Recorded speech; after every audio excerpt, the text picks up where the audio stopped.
Apita o árbitro, começa a partida. Esse é o Zap Futebol Clube. Estou aqui, sou Marcelo Arthur e estou acompanhado de Altino Ventura, mais uma vez. Muito obrigado pela presença.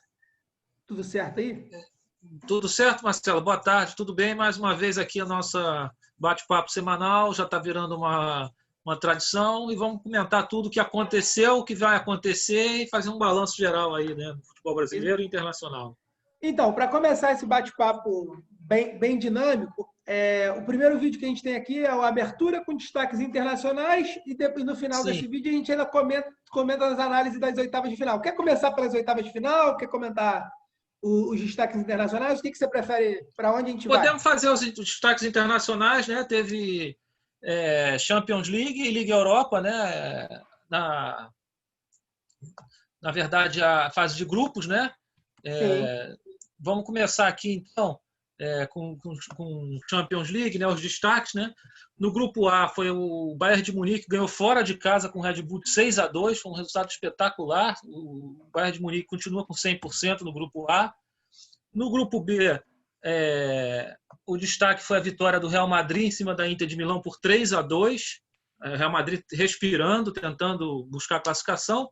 O outro resultado também foi surpreendente. O Shakhtar perdeu de 6-0 em casa do Borussia Mönchengladbach, que é o líder. Impressionante. Esse grupo B está muito enrolado, né? O grupo C da Champions, o City ganhou de 3-0, foi uma bela vitória, goleou. O Porto também goleou de 3-0. Essas duas equipes estão muito bem, né? Média de gol bem alta, por sinal, hein? Bem alta, O grupo D, o Liverpool também tem 100%, ganhou de 5-0 do Atalanta lá em Bérgamo, né? O Atalanta que foi a sensação da temporada ano passado. O Liverpool parece que vem forte esse ano de novo, hein? Eu tenho que ficar de olho no Liverpool. O grupo E, tivemos uma goleada também do Chelsea, 3-0. O Chelsea lidera o grupo. O Sevilla venceu bem de virada o Krasnodar por 3-2. São as duas equipes que devem classificar. No grupo F, foi uma bela vitória do Borussia, que venceu fora de casa o líder por 3-0, era o Clube Bruges. Borussia, restabelecendo a ordem, assumiu a liderança, né? No grupo G, o Barcelona 100%, né? Venceu por 2-1 o Dinamo de Kiev. E o Juventus goleou por 4-1 o Ferencváros, lá na Hungria. Então, a gente já sabia que estava bem encaminhado isso. E o grupo H, que é o mais surpreendente de todos, né? O Paris Saint-Germain conseguiu perder para o Red Bull Leipzig, lá na Alemanha, se complicou. E o Manchester United conseguiu a façanha de perder na Turquia para o Istambul Basaksehir, também por 2-1. Então, esse grupo H está completamente... Embolou. A próxima rodada, inclusive, o Paris Saint-Germain vai ter que reagir aí, porque ele está numa situação difícil. Então, basicamente, a Champions foi isso. Eu estava reparando aqui, foram 16 partidas e só 6 times não marcaram gol. Teve bastante gol, assim, para o comum, foi acima da média. É porque começa a funilar, na verdade, né? A terceira rodada, para você já buscar a classificação, já é metade da fase de grupos, né? Então já não dá mais para ficar administrando o resultado, né? Verdade. Você tem que buscar os resultados, né? E Liga Europa também teve aí a terceira rodada. O que você tem a comentar? Também, Liga Europa, os destaques. Vamos lá, vamos para a gente não falar só dos destaques. No grupo A, o destaque é o Roma, ganhou de 5-0 do Cluj, da Romênia, lidera o grupo Roma, está muito bem a equipe italiana. No grupo B, o Arsenal tem 100%, ganhou de 4-1 do Molde, da Noruega também, está bem o Arsenal. O grupo C, a boa vitória do Bayer Leverkusen lá em Israel por 4-2 foi o primeiro time que venceu fora de casa. Esse grupo, todo mundo que jogou em casa até agora tinha ganho todos os jogos. Sim. Então o Leverkusen teve essa pequena vantagem que ele ganhou um jogo fora, né? No grupo D, tivemos o Benfica do Jorge Jesus 3-3 com o Rangers. Estava perdendo de 3-1 e foi empatar nos descontos, né? Lá em Portugal esse jogo. Surpreendente esse resultado. No grupo F, o PAOK, lá do novo treinador do Palmeiras, o Abel Ferreira, ele saiu de lá e ganhou de 4-1 do PSV. Belo resultado da equipe grega, né? O líder é o Granada, que faz uma campanha espetacular. 2-0 o Granada ganhou do Omonia, lá no Chipre. No grupo F, o destaque foi o Napoli, né? O Napoli ganhou fora de casa, lá na Croácia, do Rijeka por 2-1. E esse grupo está bem embolado, esse grupo F. O grupo G, o destaque foi o Leicester, ganhou de 4-0 do Braga, outra goleada, né? O Leicester lidera o grupo com 100%. Oi? Chuva de gol. Chuva de gols, é. Na Europa também. O grupo H foi a grande surpresa. Essa foi dois resultados surpreendentes. O Milan perdeu em casa de 3-0 do Lille, na Itália. Impressionante esse resultado. O Lille assumiu a liderança do grupo. E o outro resultado também surpreendente, porque o Sparta de Praga ganhou do Celtic na Escócia de 4-1. Foi assim, esse grupo está maluco, tudo pode acontecer. Verdade. E o grupo I, tivemos o Villarreal líder 100%. Olha o Villarreal aí, o pequeno Villarreal da Espanha, 100%, ganhou de 4-0 do Maccabi Tel Aviv de Israel. Né? Já está classificado. Já está classificado, praticamente. O grupo J, o Tottenham ganhou na Bulgária por 3-1 do Ludogorets. Eu até vim aqui com a camisa do Tottenham, homenageando a vitória. Sempre verdade, não perguntei da sua camisa hoje, desculpa. É o Tottenham, como o Tottenham ganhou fora de casa, assumiu a liderança, eu fiz essa homenagem aqui ao Tottenham. 3-1 para o Tottenham. O grupo A é o grupo que está mais equilibrado, todas as equipes têm chance. O líder tem 5 pontos e o Lanterna tem 2, faltando 3 rodadas, então está completamente em aberto. E o grupo L é o grande destaque, é o Hoffenheim da Alemanha, que joga a Bundesliga, é um time pequeno, mas está 100% e goleou de novo, 5-0. O Hoffenheim parece que esse ano vai ser o Atalanta da temporada passada. Então, acho que mais ou menos os destaques são esses. E, além de Europa, vamos começar a falar um pouquinho daqui também, já que teve esse sorteio aí da Copa do Brasil. O que a gente tem a comentar desse afunilamento aí, esse mata-mata? Eu até preparei um material aqui interessante para a gente falar. Vamos lá, os confrontos. Né? Bom, os confrontos ficaram definidos. Flamengo e São Paulo. Né? Quem passar de Flamengo e São Paulo enfrenta o vencedor de Cuiabá e Grêmio. E o outro lado da chave tem Palmeiras com Ceará e o Inter com América Mineiro. Né? Quem que se deu bem aí? Quem que se deu bem? Quem que se deu mal? O que você achou? Eu acho, olha só, Marcelo, qualquer avaliação prévia, eu acho que é complicado falar quem se deu bem, quem se deu mal, porque assim nessa fase aguda os times são fortes e quem aparentemente não é forte chegou com méritos, né? Verdade. Então, por exemplo, aparentemente o Cuiabá é o mais fraco, né?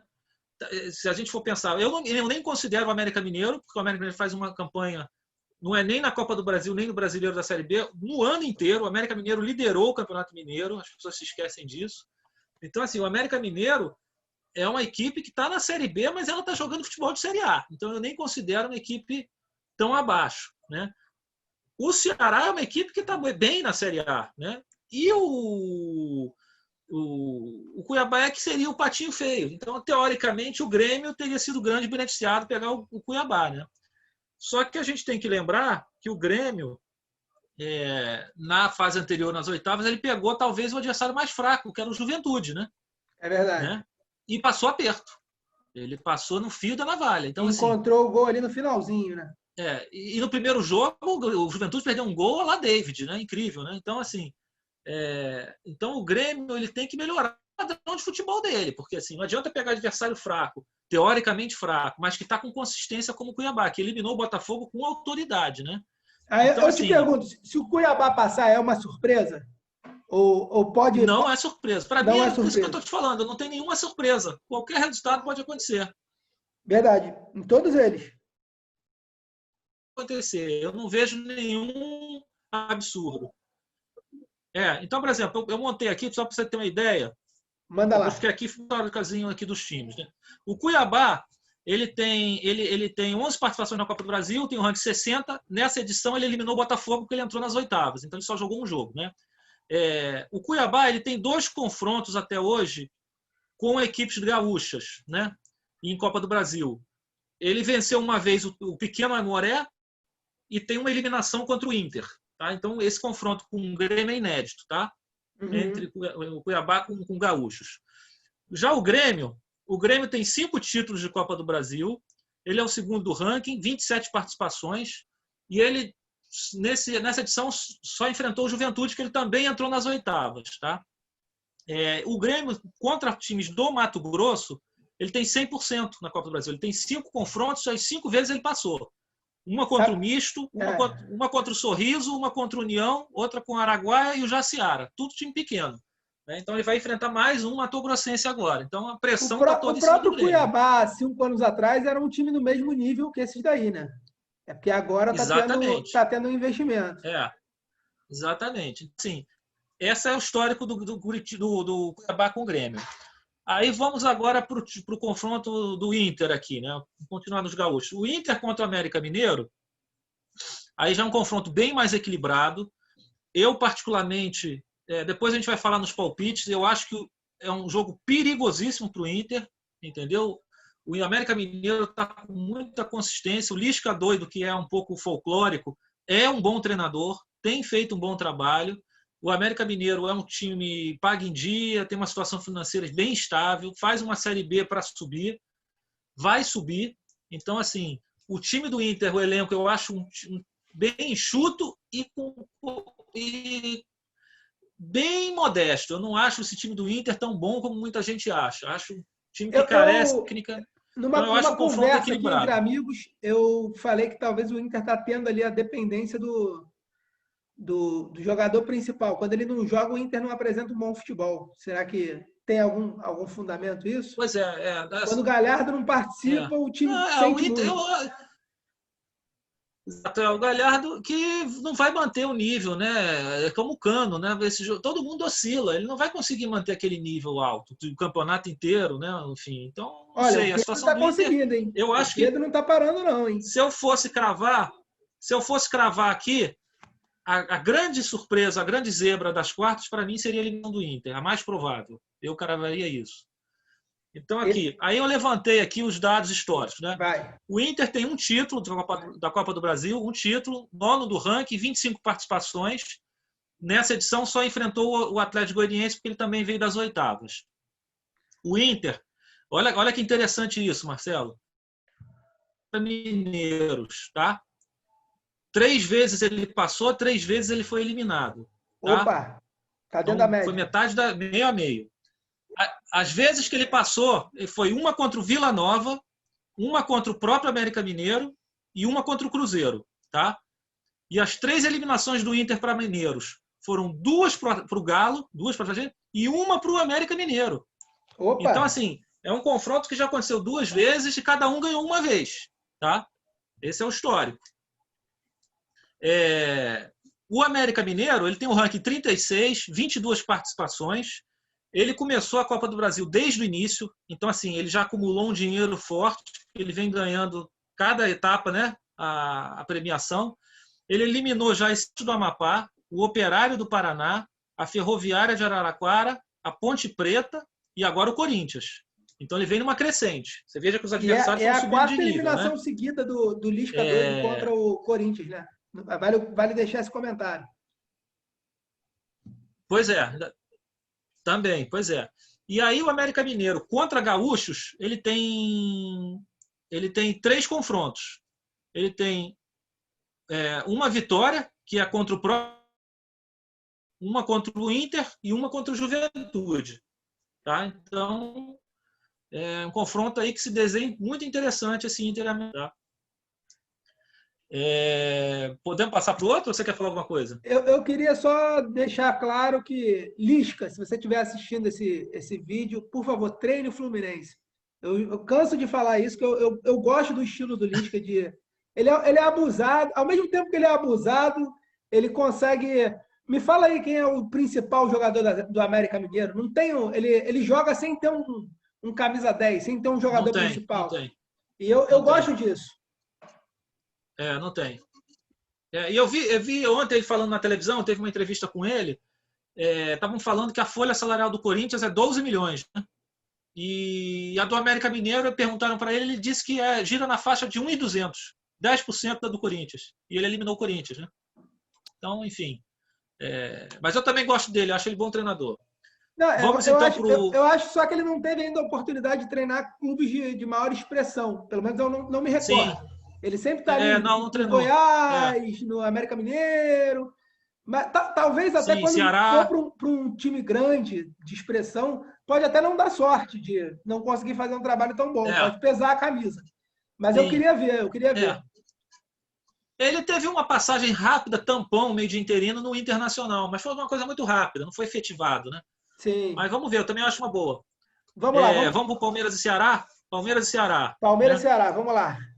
Confronto muito difícil para o Palmeiras. Então, olha só, o primeiro jogo é em São Paulo. O Ceará é um time que sabe montar uma retranca, sabe montar um bom sistema defensivo. Aliás, vem tomando pouco gol, tanto em mata-mata como no campeonato da Série A. Eu acho que essa situação do segundo jogo lá sendo no Ceará é complicadíssima. O Palmeiras tem que resolver o jogo no primeiro jogo, a vaga na primeira partida.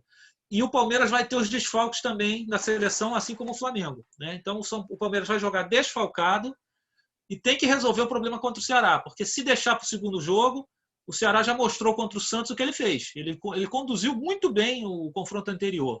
Né? O Guardiola, lá como eles falam, também é outro treinador que está fazendo um bom trabalho no Ceará. Né? Verdade. E é bom também se dizer que o Palmeiras recentemente foi jogar com Fortaleza lá e perdeu também de 2-0. Perdeu bem. Então, assim, mas deixa eu fazer é uma um observação confronto que rápida. o Palmeiras tem que abrir o olho. Tem Eu risco. acho que para os dois é complicado, porque o time do Ceará está vindo bem, está jogando bem. Para o Palmeiras tem que abrir o olho. E o Ceará deu azar de pegar o Palmeiras nessa fase agora. Porque há um mês atrás o Palmeiras estava vindo capengando ali, né?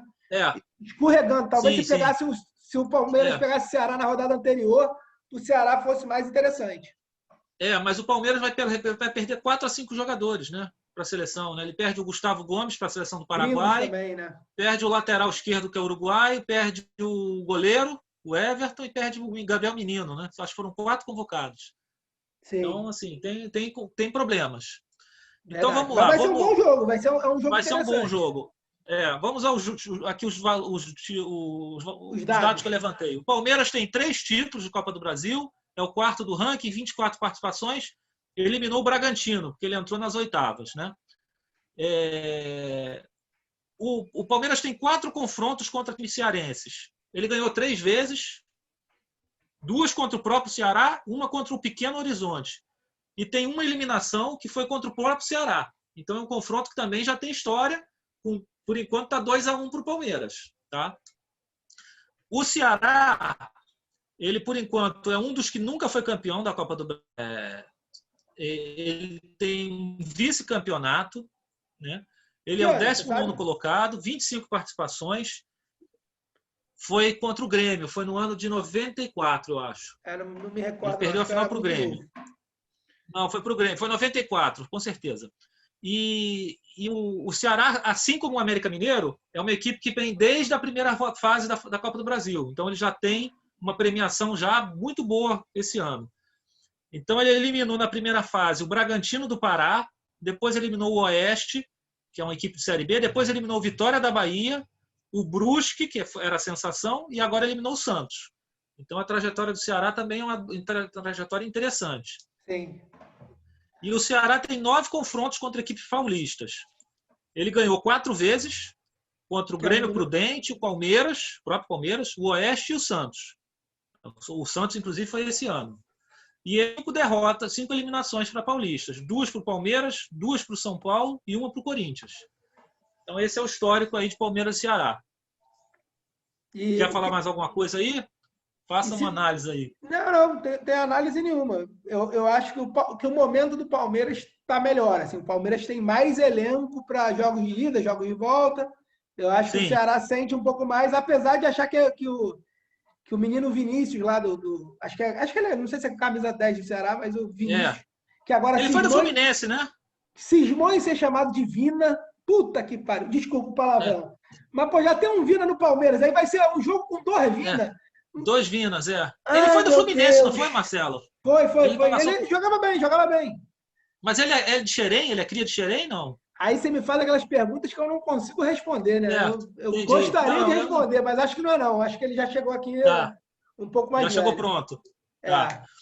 Bom, e o último confronto, que é o confronto dos 2 grandes, né? É o único confronto, mas é um confronto interessante porque é um grande que é o primeiro do ranking, que é o Flamengo, com 3 títulos, 24 ações, né, contra um grande que nunca ganhou a Copa do Brasil, um dos poucos grandes que nunca ganhou a Copa do Brasil, que é o São Paulo. Né?